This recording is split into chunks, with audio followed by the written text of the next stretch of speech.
স্বাগত সবাইকে বৈশাখী টেলিভিশনের সাপ্তাহিক আয়োজন মেঘালয় টি এবং Soul Fresh and Healthy Food Presence Business Bangladesh অনুষ্ঠানে। সাথে আছি আমি তাসনুভা মোহনা। দর্শক, আপনারা জানেন আমরা আমাদের অনুষ্ঠানে দেশের ব্যবসা বাণিজ্য, এর সম্ভাবনা এবং সাফল্য নিয়ে কথা বলি।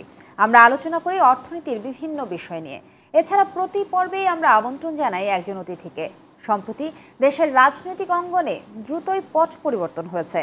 ক্ষমতা গ্রহণ করেছে নতুন অন্তর্বর্তীকালীন সরকার।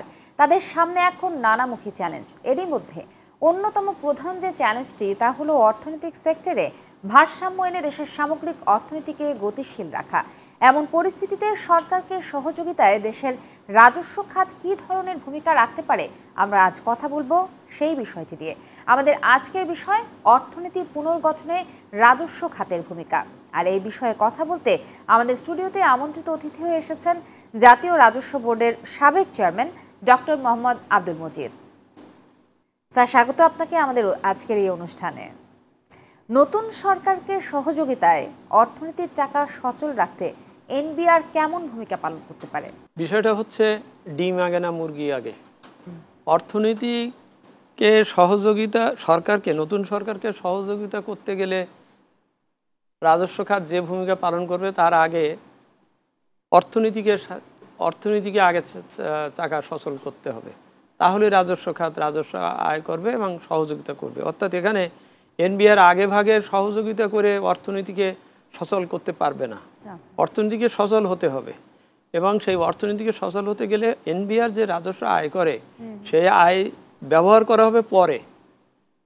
অর্থাৎ কোনো ডেভেলপমেন্ট কাজ করতে গেলে বিদেশি সাহায্য নেওয়া লাগবে না, লোন করা লাগবে না, যদি ইকোনমি যদি এনবিআর ঠিক মতন রাজস্ব আদায় করতে পারে।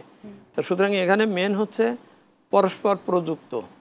অর্থনীতিকেও সচল হতে হবে এবং সেই সচল হলে পর এনবিআর রেভিনিউ আর্ন করতে পারবে, সেই রেভিনিউ দিয়ে আবার অর্থনীতি সচল হওয়ার ব্যাপার ঘটবে। তো সুতরাং অন্তর্বর্তীকালীন সরকারকে সহযোগিতা দুইজনকেই করতে হবে, অর্থনীতিকেও করতে হবে, এনবিআরকেও করতে হবে। কারণ এই জন্যেই যে যদিও অর্থনীতি স্থবির হয়ে পড়ে থাকে, এনবিআর তো রেভিনিউ পাবে না, তাহলে তো সহযোগিতা হলো না। দেশের এই যে সংকটকাল, এতে রাজস্ব খাত ভীষণভাবে ক্ষতিগ্রস্ত হয়েছে। তবে এই ক্ষতিটা আসলে সাময়িক নাকি দীর্ঘমেয়াদী সেটা আমরা পরিস্থিতির সাথে সাথে অবশ্যই বুঝতে পারবো, কিন্তু যে ক্ষতিটা হয়েছে সেটা তো আসলে 1-2 দিনের ক্ষতি না। এটা বছরকে বছরে যাবার পর এই ক্ষতিটা একটা বড় ধরনের ক্ষতির সম্মুখীন হয়েছে রাজস্ব খাত। এই ক্ষেত্রে কিভাবে এই ক্ষতিটা আমরা পুষিয়ে নিতে পারি? না, আমাদের অর্থনীতিতে সংকটকাল আগের থেকেই চলছিল, এই আন্দোলনের আগের থেকেই চলছিল এবং শুধু এর জন্যই আমাদের নিজেদের অর্থনীতি দায়ী না, বাইরের বহির্বিশ্বের সব কিছু নিয়েই আমাদের শুধু না অন্য অন্য দেশেরও সংকটকাল চলছিল। এর ভিতরে এই যে 36 দিনের জুলাই এবং আগস্টের 5 তারিখ পর্যন্ত যে অস্থিরতাটা বা যে ব্যাপারটা ঘটেছে, তাতে এই সংকটকালকে আর একটু বেশি বেকায়দায় ফেলে দিয়েছে এই জন্যই যে এই 36 দিনে অনেক উৎপাদন করা যায়নি, জিনিসপত্র তেমন বিক্রি হয়নি, আমদানি তেমন ছিল না এবং এর ফলে আমদানি শুল্ক, তারপরে ভ্যাট, ব্যবসা বাণিজ্যের সাথে ভ্যাট এবং এই দুইটা কাজের সাথে জড়িত যে সমস্ত ইন্ডাস্ট্রি তাদের আয়, এই 3টা জিনিস এখানে একটা প্রভাব পড়ার ব্যাপার আছে। আয়টা তো বুঝে যাবে ওর হিসেব হবে আগামী বছর, আয় কর কত হবে কি হবে না সেটার ব্যাপার। কিন্তু ইমিডিয়েটলি যে ক্ষতিটা সেটা হচ্ছে যে আমদানি বন্ধ ছিল এবং ওর কারণে রপ্তানিও বন্ধ ছিল বা বন্ধ হয়ে গিয়েছিল বা যাচ্ছে বা এখনও যাবে। আর হচ্ছে দ্বিতীয় হচ্ছে যে অর্থনীতিতে কেনা বেচা, দৈনন্দিন কর্মকাণ্ড চলাচলে যে ব্যাঘাত সৃষ্টি হয়েছে, যেমন ব্যাঘাত গত 3-4 দিন ধরে এবং সামনে চলবে আমাদের এই প্রখ্যাত 4টি 5টি 6টি 7টি জেলায় যে ভয়াবহ বন্যাটা চলছে, সেখানেও কিন্তু একটা অর্থনৈতিক বিরাট ব্যাপক একটা ক্ষতির ব্যাপার ঘটবে, ওরও একটা হিসেব প্রভাব এখানে পড়বে। তা সুতরাং এই সংকটকাল আগের এবং এর সাথে যুক্ত হয়েছে যে কাল, এটাকে ক্ষতিপূরণ কাটিয়ে উঠতে হবে। একদিনে একভাবে একটা কোনো কর্মকাণ্ডের দ্বারা হবে না, এটা সকলকেই সমানভাবে সহযোগিতার দ্বারাই এটা করব। আমরা সাম্প্রতিক বছরগুলোতে একটা বিষয় খুব পরিলক্ষিত করেছি, সেটা হচ্ছে যে অর্থ বছরে রাজস্ব খাতে যে লক্ষ্যমাত্রাটি নির্ধারণ করা হয় বা হচ্ছে, সেটা অনেক সময় পূরণ করা সম্ভব হয় না। এটা কেন? এটাও একটি খুব পুষ্টিকর প্রশ্ন এই অর্থে, এটা সকলের মনে এই সংশয় সন্দেহ থাকতে পারে যে লক্ষ্যমাত্রা দেওয়া হচ্ছে কিন্তু এটা পূরণ হচ্ছে না কেন। আসলে লক্ষ্যমাত্রাটা নির্ধারণ করা উচিত এনবিআর এর নিজে, যে আমি আগামী বছর এই নতুন কর বসাবো, তার থেকে আমার এই আয় হবে, হলে এই আমার লক্ষ্যমাত্রা। গত বছর যা পেরেছি তার সাথে আরও কয়েক % বাড়িয়ে এই লক্ষ্যমাত্রা হবে। কিন্তু গত 2015 সাল থেকে দেখা যাচ্ছে যে এনবিআর আর লক্ষ্যমাত্রা ঠিক করে না, বা ঠিক করার ক্ষেত্রে তার কোনো ভূমিকা থাকে না। এটা উপরের থেকে চাপিয়ে দেওয়া হয়। চাপিয়ে দেওয়া হয় এই অর্থে যে তারা যখন চাচ্ছেন প্রতি বছর 1 লক্ষ কোটি টাকা আমি ব্যয়ের বাজেট বাড়াবো, তা ব্যয়ের বাজেট বাড়ালেই তখন অটোমেটিক্যালি প্রোরাটায় হিসেব করে এনবিআরেরও লক্ষ্যমাত্রা, আয়ের লক্ষ্যমাত্রা সেইভাবে বাড়াতে হয়, নইলে তো ঘাটতি বেশি হবে। অর্থনীতি যদি সুস্থ থাকে আপনার রেভিনিউ আর্ন করতে অসুবিধা নেই। তা সুতরাং যখন লক্ষ্যমাত্রা বানিয়ে দেওয়া হচ্ছে, চাপিয়ে দেওয়া হচ্ছে, তখন এটাও খেয়াল রাখা উচিত যে অর্থনীতিতে যদি কোনো অসুস্থতা থাকে, কারো যদি জন্ডিস হয়ে থাকে কিংবা যদি ডেঙ্গু ধরে থাকে, সেটা চিকিৎসা করে অর্থনীতিকে চালু রাখতে হবে। চালু রেখে ওকে টার্গেটটা দিতে হবে। যেহেতু অর্থনীতি চালু থাকে নাই বা সমস্যা, সেহেতু এই টার্গেট দেওয়াটা আসলে বেশি হয়ে গেছে এবং এই বেশির কারণে সে এটা পূরণ করতে পারছে না। সুতরাং যখন লক্ষ্যমাত্রা এনবিআরকে দেওয়া হবে তখন একই সাথে দেখতে হবে যে অর্থনীতি থেকে সে রেভিনিউটা আর্ন করবে সেই অর্থনীতি সেই সক্ষমতায় আছে কিনা, সেইভাবে তাকে চলনসই করতে হবে। সরকারি বেশিরভাগ প্রতিষ্ঠান নিয়ে কিন্তু জনমনে দারুণভাবে অসন্তোষ রয়েছে এবং সেটা দীর্ঘদিনের। তো এই যে অসন্তোষটা, সেটা কেন আসলে? যেসব সেবাধর্মী প্রতিষ্ঠান, হ্যাঁ, সেবা মানে আমি বলছি যেমন পুলিশ বাহিনী, বা যেমন জমির যিনি রেজিস্ট্রেশন করে দেন, যিনি খাজনা নেন, যিনি বিদ্যুৎ সরবরাহ করেন, যিনি পানি সরবরাহ করেন, এইসব সেবাধর্মী প্রতিষ্ঠান এরা জনগণকে কাজ সেবা দেওয়ার জন্যেই, এটা রাষ্ট্রীয় প্রতিষ্ঠান। এখন সে যদি দেখে যে রাষ্ট্রীয় প্রতিষ্ঠানে যেয়ে সেবা পাওয়া তো দূরের কথা, উল্টো ওনাকেই সেবা দিতে হচ্ছে, হ্যাঁ, তো তাহলে তো এটা হলো না। অসন্তুষ্ট তো ওই কারণেই যে আমি আমার ন্যায্য কাজ আমি সেটা পাচ্ছি না। আমি করের টাকা দিচ্ছি, আমি কর দিচ্ছি, সেই করের টাকায় একজন শিক্ষক নিয়োগ করা হয়েছে, আমার করের টাকা দিয়ে তাকে বেতন দেওয়া হচ্ছে, কিন্তু ওই শিক্ষক স্কুলে ক্লাসে না পড়িয়ে বলছেন বিকেলবেলা আমার কাছে কোচিং পড়তে যাবে, ওই টাকাটা আবার আমাকে দিতে হচ্ছে। তাহলে তো আমার এই সেবা হলো না, আমি শিক্ষার কাছ থেকে টাকা পেলাম না। একই অবস্থা চিকিৎসকের কাছে, চিকিৎসক হাসপাতালে সারাদিন বসে রুগী দেখবেন, তিনি চিকিৎসা দেবেন, তিনি না, তিনি হাসপাতালে থাকছেন না, তিনি বলছেন যে প্রাইভেটে যাও। অর্থাৎ আমার ডবল পয়সা খরচ হচ্ছে, আমার এদিকে করের পয়সাও খরচ হচ্ছে, ওদিকে আমার আলাদা ইয়ে হচ্ছে। আপনি আমাকে 1344 টাকার বই ফ্রি দিলেন, ফ্রি, ওই যে পাঠ্যপুস্তক ফ্রি দিলেন, কিন্তু ওই বই আমার পড়া লাগতেছে না, কারণ আমাকে গাইড বই পড়তে বাধ্য হচ্ছি, সেখানে প্রায় 37,000 টাকা লাগছে। তা 1397 টাকার ফ্রি বই দিয়ে আমাকে 37,000 টাকার অতিরিক্ত খরচ করতে বলা বা যাওয়া, এটাই হচ্ছে সেবার সাথে মিল খেলো না। এইটা মিলটা খেতে হবে। তুমি যে সেবায় আসো, যে কাজে আসো, তোমাকে সেটা করতে হবে। অর্থাৎ বৈষম্য সৃষ্টি হয়েছে এমনভাবে যে সমাজে যারা ফিক্সড ইনকামের লোক, যাদের খুব নির্ধারিত আয় আছে, তারা টিকতে পারছে না, টেকা তাদের জন্য কঠিন হয়ে যাচ্ছে। তাকে আলাদা করে স্কুলে পড়াবার জন্য পয়সা দিতে হচ্ছে, আলাদা করে চিকিৎসার জন্য তার ব্যয় করতে হচ্ছে, অথচ এইগুলো তার ফ্রি পাওয়ার কথা, এইগুলো তার ন্যায্য ইয়ে পাওয়ার কথা।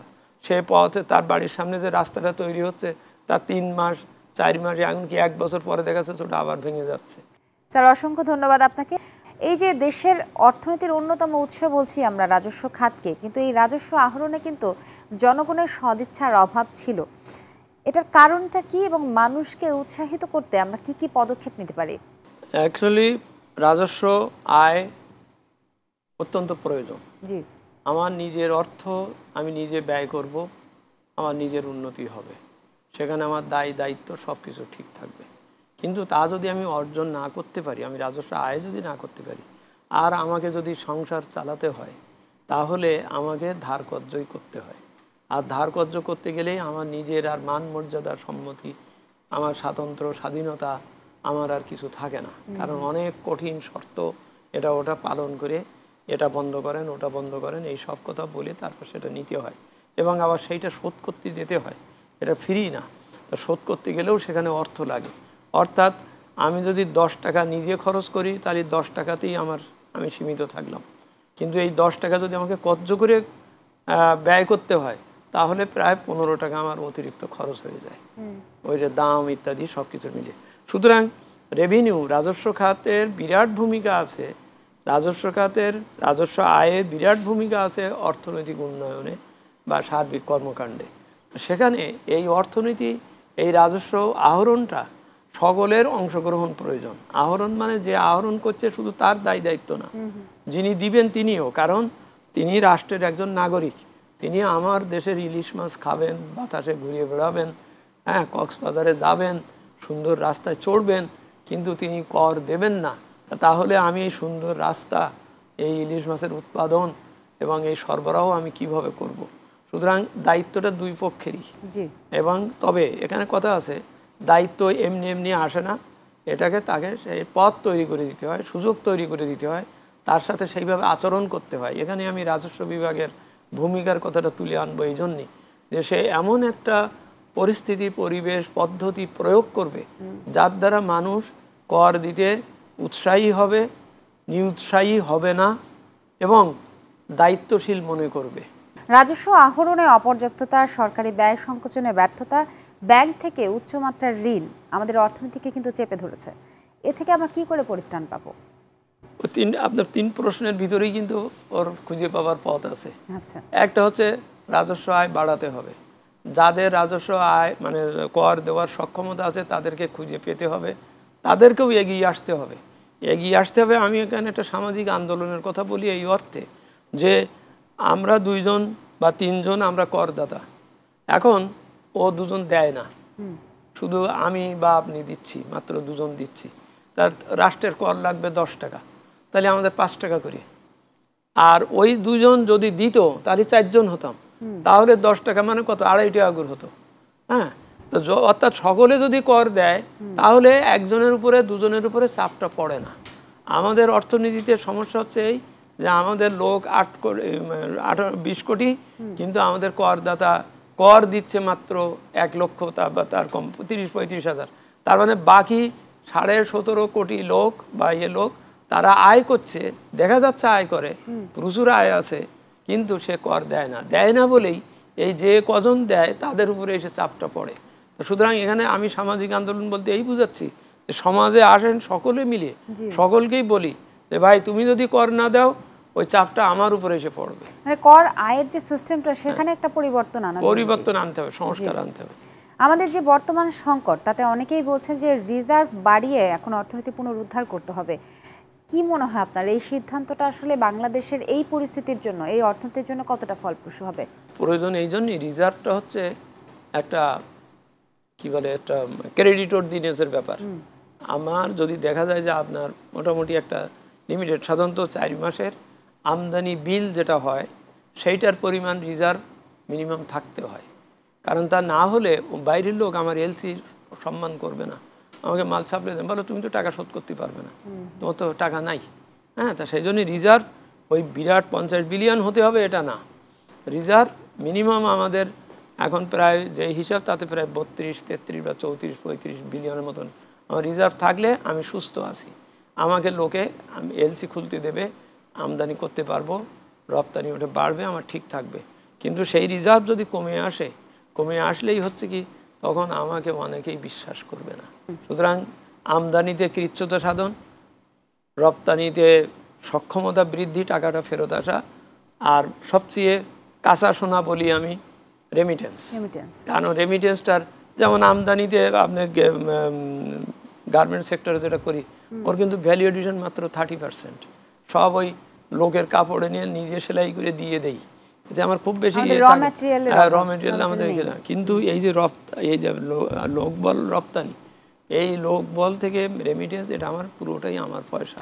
স্যার, আপনার কাছে জানতে চাই যে সব কিছুতেই বর্তমানে সংস্কারের কথা বলা হচ্ছে, এই ক্ষেত্রে এনবিআর এর কেমন সংস্কার হলে আমাদের কাজে আরো স্বচ্ছতা আসতে পারে? আমি যদি আমার একজন করদাতা আমার সামনে আসার পরে তাকে যদি আমি এটা ধমক দিয়ে বলি আপনি ফাঁকি দিচ্ছেন, আপনি চোর, এই আপনি এটা ওটা ইত্যাদি, এইটা তো হবে না, এটা সে তো সম্মানিত করদাতা। তো সুতরাং একে এইভাবে এগোতে হবে।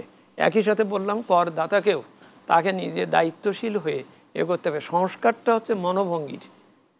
সব যন্ত্রপাতি সব ঠিক আছে, মেশিনপত্র সব ঠিক আছে, আইন কানুন সব ঠিক আছে, কিন্তু প্রয়োগ আমি কিভাবে করছি, আর ও কিভাবে প্রয়োগিত হচ্ছে সেটার উপরে নির্ভরশীল। মানে সংস্কারটা দাতা হচ্ছে এবং গ্রহীতা দুজনকেই দায়িত্বশীলতার জায়গা থেকে দায়িত্বশীল হতে হবে, তাকে ইনক্লুসিভ হতে হবে, ওকে ওকে বিশ্বাসের ভিতরে নিতে হবে, ওরও এখানে আস্থা থাকতে হবে। আর হচ্ছে সরকার যেন এই সেবা নিয়ে, এই কর নিয়ে যে সেবাগুলো দিচ্ছে সেগুলোতে যেন এমন একটা আস্থার পরিবেশ সৃষ্টি হয় যে না, আমি কর দিচ্ছি, সেই করের টাকা আমি যথাযথভাবে পাচ্ছি, আমি রিটার্ন পাচ্ছি এবং আমার দেশের উন্নয়ন হচ্ছে, আমার দেশের উন্নয়ন হচ্ছে, সেই উন্নয়ন আমার জন্য কাজের।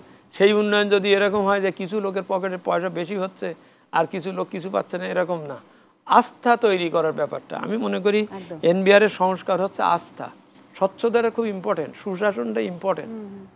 যখন যার যেটা ব্যবস্থা হবে সেটা যেন নিয়ম মতন ভাবে হয়, হলেই তখন পরস্পরের আস্থা আসবে। আস্থা আসলেই তখন এই সংস্কার হবে। অনুষ্ঠানের একেবারে শেষের দিকে আছি, শেষ একটি প্রশ্ন দিয়ে শেষ করবো আজকের আয়োজনটি। অনেকেই বলছেন যে সবকিছুতে অটোমেশন হলে রাজস্ব আদায়ের গতিটা আরো বাড়বে, আপনি কি তাই মনে করেন? আমি অবশ্যই 100 বার মনে করি, কারণ অটোমেশনটাই হচ্ছে যে করদাতার সাথে কর আহরণকারীর দেখা হওয়ার দরকার নেই। আমি এখানে সুইচে টিপবো, এটা হয়ে যাবে। যেমন আমরা বলি, খুব সহজে বলি, আগে একটা পরীক্ষা দিলে বা একটা দরখাস্ত করলে আমাকে দরখাস্তটা পৌঁছাতে হতো, তারপরে সেই দরখাস্ত পড়ার পরে আমাকে আবার একটা চিঠি দিতে হতো, তারিখ দিতেও অনেক সময় লাগতো, এই হতো। এখন কিছু না, আমি অনলাইনে দরখাস্তটা করতে পারছি, আমার কোনো এক্সট্রা পয়সা খরচ হচ্ছে না। তারপর ওনারা দেখেছে গিয়ে ওনারা আবার আমাকে একটা জেনারেটেড একটা আই অ্যাডমিট কার্ড পাঠিয়ে দিচ্ছেন। আচ্ছা, পাঠিয়ে দিলে আমি ওর পরীক্ষা দেওয়ার পরে আমার রেজাল্টটাও ওই ইভেন এই মোবাইল ফোনে আমার রেজাল্টও চলে আসতেছে, কতটা কাজ বেঁচে গেল। ঠিক তেমনি এই অনলাইন সিস্টেমটা হলে, বিশেষ করে রাজস্ব খাতের ক্ষেত্রে অটোমেশনটা হলে, আমাকে যদি কর অফিসে না যেতে হতো, আমার এই সিস্টেমই যদি আমার হিসেব করে নিত যে কত হলো, তাহলে আমি সহজ হতে পারি। যেমন এটার একবার সর্বশেষ উদাহরণ, ভালো উপকারটা বলি। আমি একটা দোকান থেকে 2টা সেজান জুস কিনলাম 15-20 টাকা 30 টাকা। আমি যদি ওর কাছ থেকে, ওর মেশিন থেকে এই 30 টাকা এন্ট্রি করা একটা রিসিট নেই বা পাই, তাহলে ওই মেশিনটার সাথে এনবিআর এর বা রাজস্ব বাংলাদেশ ব্যাংকের সার্ভারের আছে, টাকাটাও অটোমেটিক্যালি চলে যাচ্ছে, আমার কোনো সমস্যা নাই। আমি রিসিট পেলাম, টাকা চলে গেল। কিন্তু এখানে ব্যাপারটা যদি এরকম হয়, আমি জিনিস কিনলাম ঠিকই, উনি ওই মেশিন থেকে আমাকে রিটার্নটা দিলেন না, মানে মেশিন অনলাইনে নিলেন না, উনি আমাকে হাতে দিলেন, তাহলে তো একটা কাজ হলো না।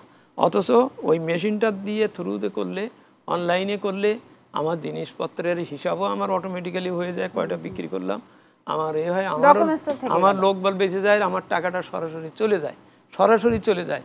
আমাদের এখন এই মুহূর্তে যে ভ্যাট আয় হয়, এই দোকানিরা যে ভ্যাট আদায় করে বা আয় করে, সেটা কিন্তু কোথায় যাচ্ছে সহজে বোঝা যায় না। সে বাংলাদেশ ব্যাংকে দিচ্ছে কিনা, হচ্ছে কিনা। এই জন্যই অনলাইন খুব প্রয়োজন। অনলাইন হলেই automatically system will take care. Sir, অসংখ্য ধন্যবাদ আপনাকে। অনেকগুলো বিষয় আজকের এই বিষয়বস্তুর মধ্য দিয়ে উঠে এসেছে এবং আশা করছি সাধারণ মানুষ অনেক বেশি সচেতন হবে, সরকার তার কাজ নিরপেক্ষভাবে করবে এবং এনবিআর তার কাজ যথাযথভাবে করবে। আপনাকেও ধন্যবাদ এবং বৈশাখী টিভিকেও ধন্যবাদ, বৈশাখী টিভির সকল দর্শক শ্রোতাকেও ধন্যবাদ। প্রিয় দর্শক, এতক্ষণ দেখছিলেন মেঘালয় টি এবং Soul Fresh and Healthy Food Presence Business Bangladesh. আমরা কথা বলছিলাম জাতীয় রাজস্ব বোর্ডের সাবেক চেয়ারম্যান ডক্টর মোহাম্মদ আব্দুল মজিদের সাথে। এই ছিল আজকের আয়োজন, আজ এই পর্যন্তই। আমি তাসনুভা মোহনা বিদায় নিচ্ছি বৈশাখী থেকে। বিদায় নেবার আগে জানিয়ে দিচ্ছি, বৈশাখী টিভির সব অনুষ্ঠানের আপডেট পেতে হলে ভিজিট করুন youtube.com/বৈশাখী টিভি বিডি। আমরা আছি ফেসবুক পেজেও, আমাদের ফেসবুক পেজ facebook.com/বৈশাখী টেলিভিশন। এছাড়া বৈশাখী টিভি অ্যাপ ডাউনলোড করতে চাইলে গুগল প্লে স্টোরে চলে যান, বৈশাখী টিভি লিখে সার্চ দিন। আগামী পর্বে নতুন কোনো বিষয়, নতুন কোনো অতিথিকে সঙ্গে নিয়ে আবার হাজির হয়ে যাব বৈশাখীর পর্দায়। ভালো থাকুন, সুস্থ থাকুন সবাই, বিদায়।